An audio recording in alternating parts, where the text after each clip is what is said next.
have been to the Pro Bowl.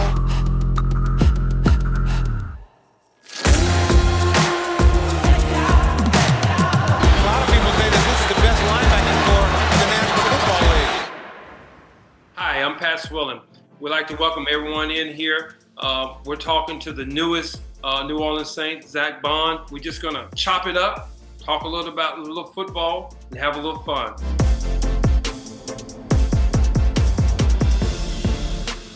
I guess I'll start, Zack. First of all, congratulations, man. Tell me something. How did it feel when the Saints called? How did it feel to be drafted? Yeah, obviously a lot of emotions. You know firsthand experience, a lot of going through your head, and especially for me, thinking I was going to go earlier, but right when I got the call, everything changed, and it was just a good moment, and it turned into nothing but excitement and happiness. You know what's strange about that as well? I thought I was going to go early as well, and to kind of sit there, it's tough just to sit there. But I tell you, me and my wife watched all of this, and I'm excited for you. Tell me something. How does it feel to know all the hard work you put into this has finally paid off? Yeah, it feels great, and it's not the hard work that I had just put in through college, or towards the end of my career. It's been a culmination of everything since I was a little kid, and for a dream to become reality, it's definitely a surreal moment nonetheless. Zack, how has it been with you and your family as far as with the quarantine, and you're trying to, I guess, stay sane, but also work out and do all those things? Yeah, obviously it's been tough. I think the biggest thing is that everyone is staying safe and staying healthy, and that's what we've been doing so far with the quarantine. A troubled time that no one really expected, especially no one in the sports world.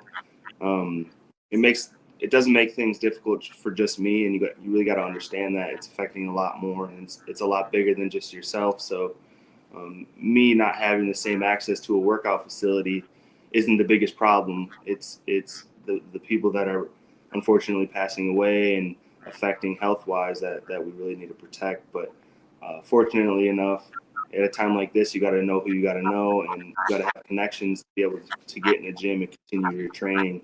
And I've been able to do that. Zack, also, you in this class are the first class to go to, I guess, what we call virtual reality as far as being drafted this way. And I know you all kind of envision, maybe walking down the red carpet and doing all those things and having 100 people, 200 people at your house. I had about 200 people at my house. So now with you guys been this first to go through this, I guess virtually on television. And personally, I enjoyed it. But how was it for you and your family? Flip the hip there, going after Kelly Bryant there. New Orleans. New Orleans. Zack Baun. How you doing, Coach?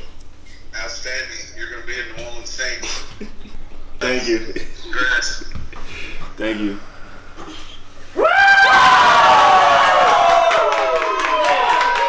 Yeah, like I said, definitely not what anyone expected. But I think the NFL did a really good job with the virtual draft process, made it very flawless, very seamless for everyone.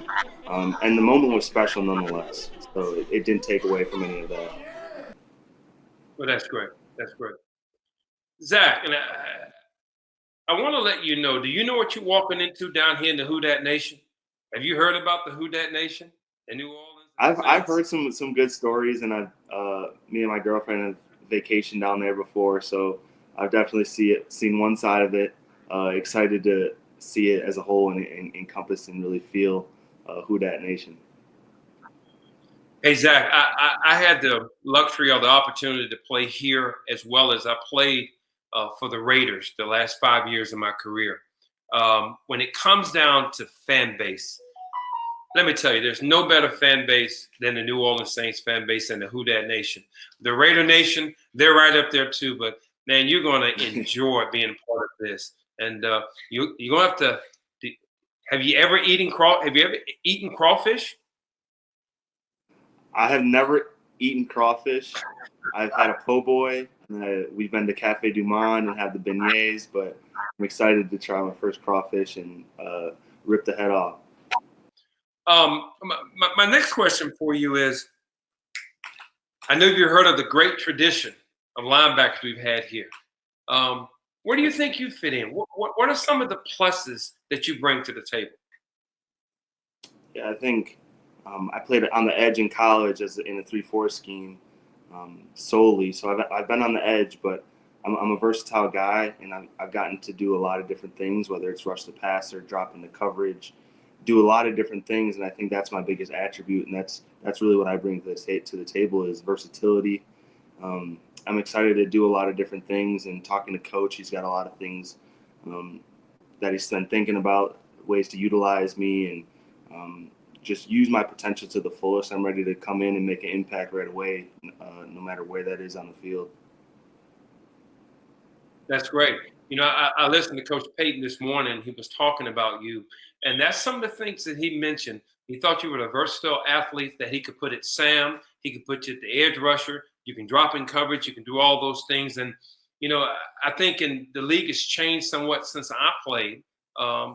Me, Ricky Jackson, and our group, I was a rush outside linebacker, but Coach Payton was very excited about adding you to this. And, you know, I think, you know, they traded up to get you, but he really feels like that you were one of the best versatile athletes that were out there. And the things that you're going to bring to the table is going to be great. So, hey, man, I'm looking forward to seeing you play.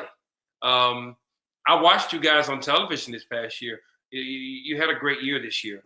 But coming in as a rookie, what are you doing right now? What are you thinking you're going to start to do to prepare to get ready to play in the NFL? I think the biggest thing during a time right now is because we're not going to have mini camp, we're not going to have the opportunity to have OTAs. I'm going to have to get my playbook as soon as I can and dive head first into that and really focus on creating my knowledge of the defense and understanding of the defense. And then on top of that, I don't have the same training schedule as I would. So making sure that I'm in the best shape at all times so that when things do kick back into shape and the season comes around, I'm ready and I'm prepared in all ways. That's great. And, you know, as a guy who played 13 years in this league, I don't have to tell you, come into camp in great shape. I always said being light is always right. So in other words, I used to tell guys all the time, I'd rather be 5 pounds lighter than 5 pounds heavier, because it's easier to run around when you're a little lighter than it is to carrying that weight. And especially this year, it's going to be abbreviated somewhat. You guys are not going to be able to have any type of mini camp. So you're going to have to really come in. And you said one thing that I definitely believe. Make sure you know what's going on in that playbook. Study your playbook. I think the coaches at this point are going to want to see, hey, did this guy know what to do? I mean, is he prepared mentally? Coming from Wisconsin, I'm pretty sure academics is high there. So they know you're a smart guy, but being in that playbook is number one. If you don't know what to do, you play slow. If you know what to do, you play fast. And I think that's something that probably Coach Payton and that's defensive staff starring you as well is a guy that's smart that can come in here and hit the ground running. So it's going to be important that you know what's going on. And hey, man, as soon as you get in that playbook, learn everything you can, because it's going to be important for you. Absolutely. What were some of the things that helped you make the transition from college to the NFL? You know, I was fortunate in a lot of ways. Not many guys walk in with a Hall of Famer on the other side, Ricky Jackson. And, you know, from day one, I'm going to tell you a quick story. You're going to get me started, but I'm going to tell you a quick story. When I first got here, coming from Georgia Tech, I had all these pads on. I had these big shoulder pads. I had thigh pads on, knee pads, and all that. Ricky looks at me and he said, take all that off. I said, take what off? Take what off? We played with no thigh pads, I had shoulder pads like a quarterback, and we had no knee pads on. And that's the way we played the game. But, you know, preparation and knowing what to do, knowing your opponent. I was fortunate that I played with Vic Fangio, the coach at Denver, was my position coach. I think I was 20, and I think Vic was probably 25 or 26, but he was smart. And we learned to study offensive tackles. We know their tendencies. We knew when they pick their hands up. We knew when they're going to pull. We could call their plays before they could run their plays, and that helped us. So I guess what I'm saying is be a student of the game. Learn the small nuances of the game. Learn to know your opponent. And the best thing about being in the NFC South, you play Atlanta. You play those same teams. Start you a book on that offensive tackle from Atlanta, that offensive guard from Atlanta. Every year, add stuff to your book. In other words, your study habits, where you know this guy. So when you get ready to play Carolina, you already pull out your book. You know exactly what this guy do. And if he's added something, then you add something. But that's what we used to do. Moving forward, Zach, the most important thing is make sure you stay a student of the game. If you want to be a great player in this league, and I'm going to say this, and I want you to hear me good. I tell my son, Trey and Bruce, who plays at Georgia Tech, some guys that play this game, they fill up a spot. And then you have some guys that are great. The great ones do extra things every single week. They're the guys who they get the offense first, leave last. Those are guys who run extra wind sprints. And those are guys who come into camp every single year in great shape. Hey, you would think the season started for most of the guys that I see at the Pro Bowl every year when I play. These guys, man, they just trained. They were great athletes, but they just trained. They did the little things. And my point is, Zach, if you want to be a great player in this league, you got to do a lot of the little things. It makes a difference. I really liked what you said about being a student of the game. And even till the end of your career, you were still learning and still picking up on things and creating that notebook of the guys, because you go against the same guys year in and year out. That's the difference between college. How much did that, you touched a little bit on the mentorship that you received. How much did that help you as well, learning from those older guys and them telling you how it is or what to expect, and what did you learn from them? Zach, let me say something to you too.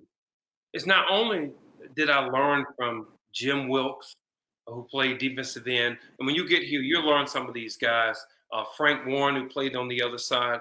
You know, I listen to those guys and I use the information wisely.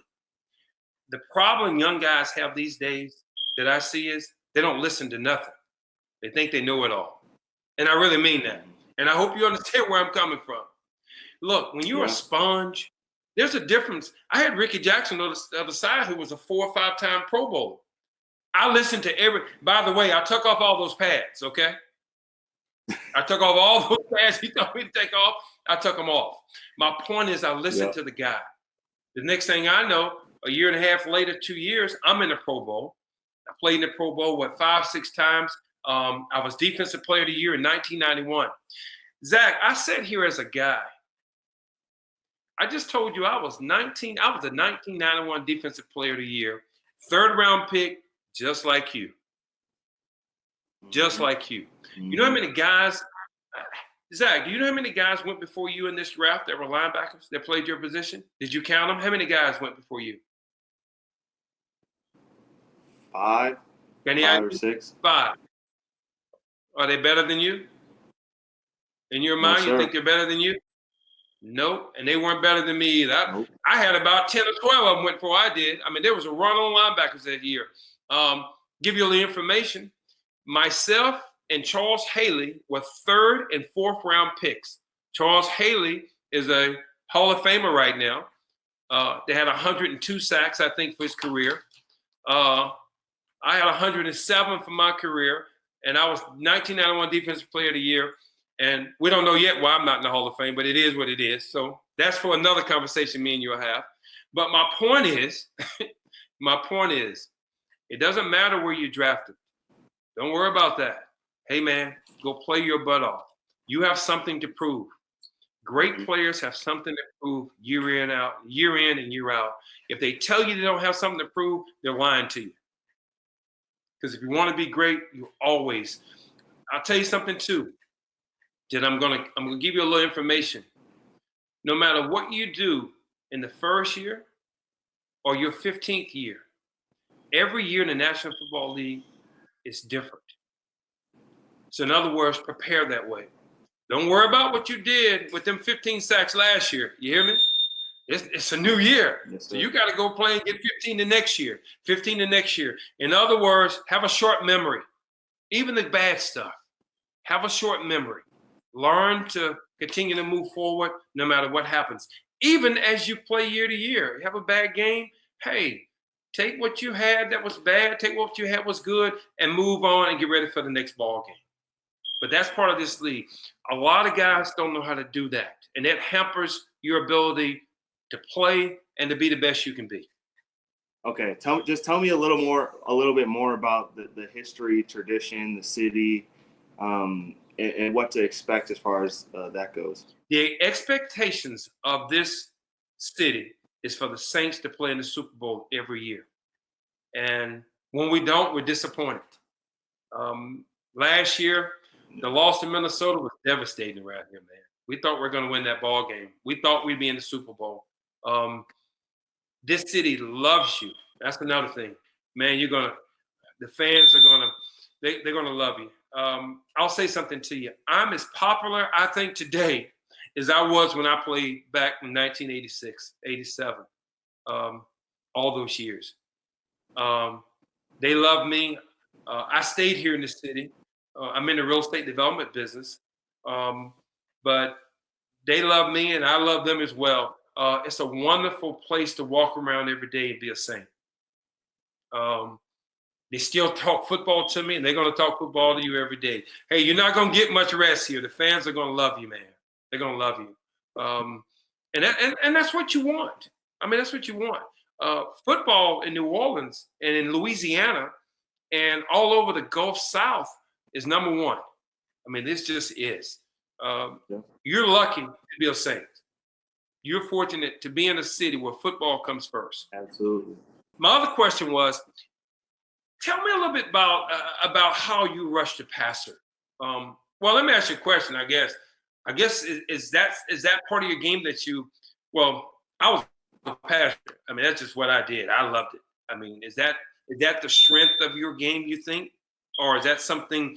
I mean, what do you love? What do you love about football? Tell me, is pass rushing? Do you have a desire for that? Is that something you enjoy doing? I'll tell you what. I have a desire for winning, and at the outside linebacker position, especially in college, I had the ability to do a lot of different things, and I just wanted to be as good as I could at every aspect of the game, whether it was pass rushing, dropping coverage. Pass rushing, there's just nothing like it when you get to that quarterback and you have that sack and the crowd goes crazy and you're getting up and you're even before it starts before the game and your preparation and you're just going into the game knowing where you're going to beat this tackle at and you know he's going to punch on his third step with wide hands and you execute. There's just a true love and it's truly an art form. And then when you execute it, it just makes it that much sweeter. And that it does. Hey, let me tell you something. I think you see the smile on my face. Of all the positions that they could have created, there's nothing like playing outside linebacker, man. I mean, to me, it's just a free reign. You're on the end of the line. You can do so much. You can drop. You can come. You can rush the passer. You can stop the run. I mean, to watch guys like Emmitt Smith try to run to the corner and know he can't outrun me. He can't get there. He think he can get there, but he can't get there. You know, hey, Barry Sanders, one of the best running back in the league, and Barry used to tell me all the time that he hated playing the dome patrol. He hated playing our linebackers because we were so fast and we could run. My point is, you're playing a position that can basically turn the outcome of a ball game around. That's what I love about playing outside linebacker, man. I could get a cause fumble, a strip, and go score, or he just strip the ball and get the ball going the other way for offense. I mean, you're in a position where you can dominate a football game, and that's what me and Ricky Jackson used to do. I mean, you could dominate a football game, and what a lovely a position to play.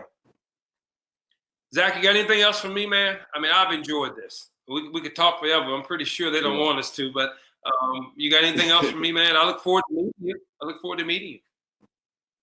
Yeah, I mean, I'm just so proud to be part of such a great organization, and the history with guys like you and being so supportive of the fans. Everything is just the place you want to be at a time like this. And I just can't wait to get down there. COVID's holding me back, but when I get, I'll start working now so that when I get down there, I'm ready.